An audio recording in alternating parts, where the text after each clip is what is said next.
Assalamualaikum warahmatullahi wabarakatuh. Perkenalkan, nama saya adalah Raditya Dewantara. Saya merupakan mahasiswa teknik industri di Universitas Diponegoro. Pada kesempatan kali ini, saya akan mempresentasikan hasil KP saya yang berjudul Usulan Perbaikan Pengendalian Peramalan dan Safety Stock pada Persediaan Spare Part Gearbox dengan menggunakan metode time series pada PT Indo Tamang Remega. Untuk lokasi saya melakukan KP ini itu berada pada PT Indo Tamang Remega, yang di mana PT ini merupakan suatu perusahaan batu bara yang bergerak di bidang produsen, mengoperasi, mengekstrak, mengolah, dan menjual batu bara. Latar belakang pada laporan saya, yaitu adalah batu bara merupakan suatu sumber daya energi yang paling penting di Indonesia, yang di mana pemerintah Indonesia menetapkan batu bara sebagai salah satu sumber energi yang paling penting dalam rencana pembangunan jangka menengah nasional. Dapat dilihat dengan besarnya jumlah penduduk yang sangat banyak di Indonesia ini membutuhkan suatu sumber daya energi yang dapat menopang seluruh aktivitas kegiatan masyarakat dalam menjalankan kehidupan sehari-harinya.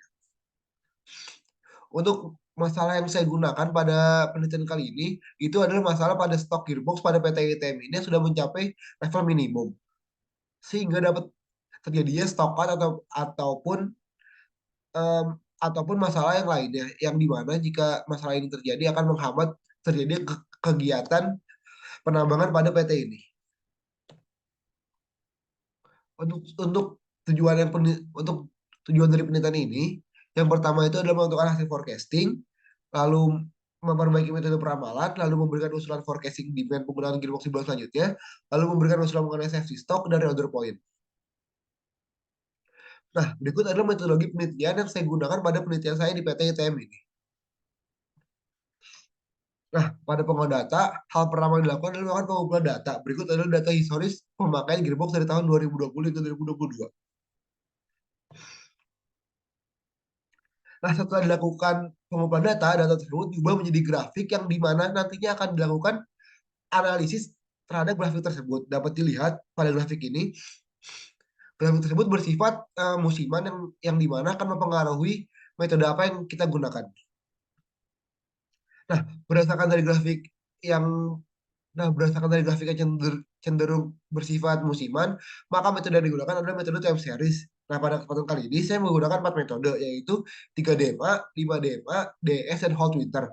Keempat metode ini akan dilakukan eh, perhitungan error yang dimana nilai error terkecil akan diambil dan menjadi metode yang terpilih.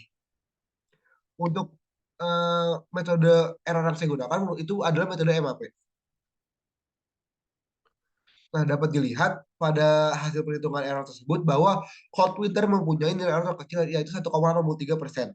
Yang dimana dapat dinyatakan bahwa Hot Twitter merupakan metode terpilih pada masalah kali ini. Nah, setelah perusahaan mengetahui metode apa yang paling baik, metode tersebut harus dilakukan uji validasi. Yang dimana uji validasi ini digunakan untuk melihat apakah adanya pergerakan error yang bergerak melewati batas toleransi. Yang dimana jika pergerakan error tersebut melewati batas toleransi, maka dinyatakan tidak valid.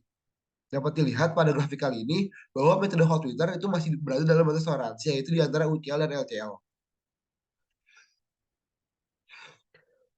Nah, untuk hasil forecasting, nah setelah perusahaan mengetahui bahwa metode tersebut metode yang valid, maka perusahaan dapat menentukan hasil forecasting untuk 12 bulan ke depannya.